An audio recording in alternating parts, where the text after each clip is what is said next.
Next, let's talk about another measure of central tendency, that is called as mode, right? So we'll be discussing about the mode. Mode generally we denote with Z, right? So again here also same thing, we will consider the ungrouped data, discrete data and continuous data. So since it's an ungrouped data, what happens? It is nothing but mode equal to a maximum number of repeated observation, right? A mode equal to a maximum number of repeated observation. For example, let's take one example. If I have 2, 5, 7, 5, 4, 7, 2, 5. Right, this is the data they have taken. Now if you see this data, this is the ungrouped data. What we have to do is, to find the mode in ungrouped data, we don't have to apply any algebraic formula or any kind of formula things.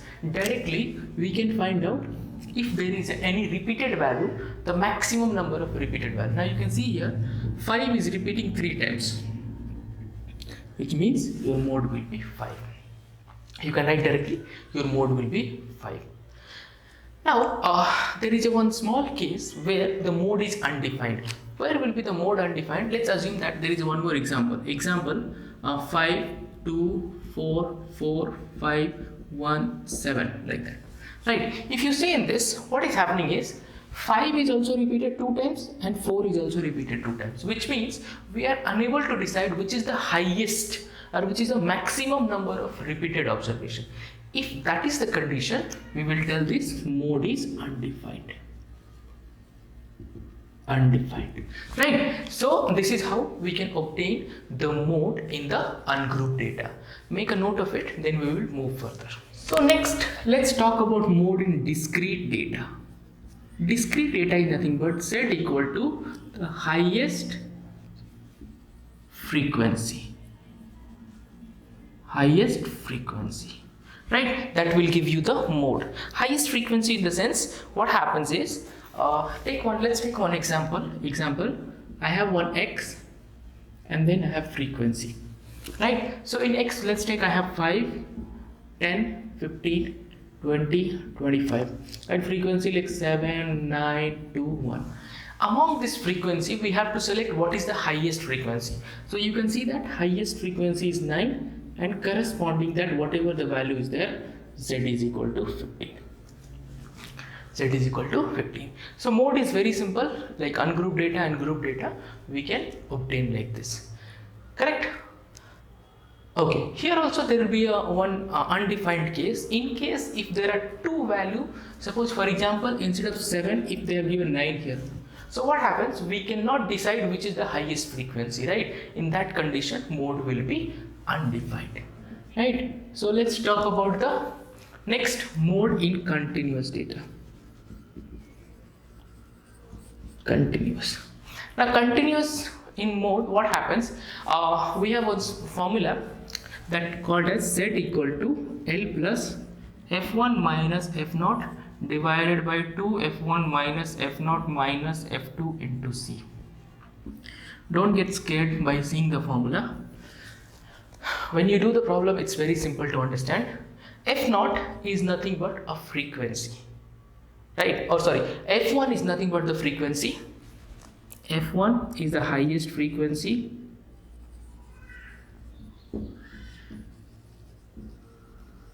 Okay.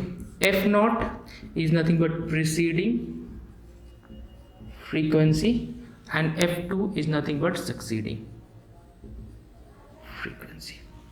Okay, we'll see how to apply this. So let's take one example.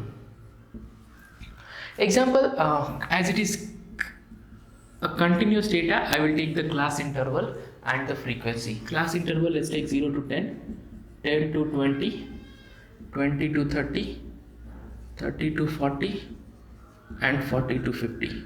2, 5, 7, 3, 1. Right? So we just have to select the highest frequency. Whatever the highest frequency, you will write F1, above 1 F0 and below F2 and corresponding whatever the value is there will give you L.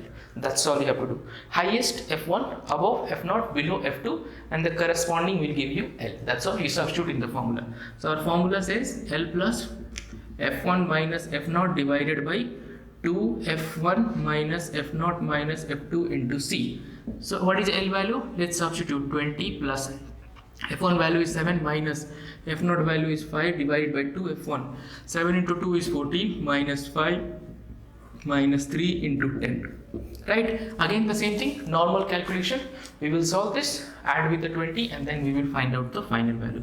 20 plus 7 minus 5 is 2. 2 times are 20 divided by 14 minus 8. 14 minus 8 will be 6.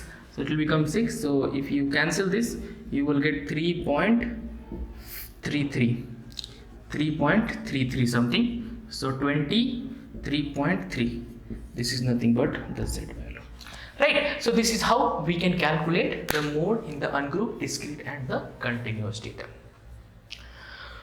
I have also explained you the case where the mode is undefined, right?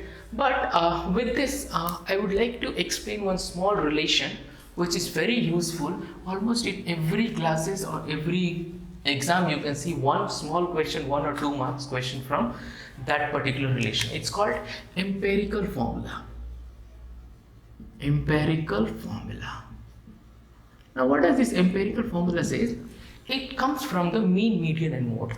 So it says that mode equal to 3 mean minus, median equal to 3 mean minus 2 mode.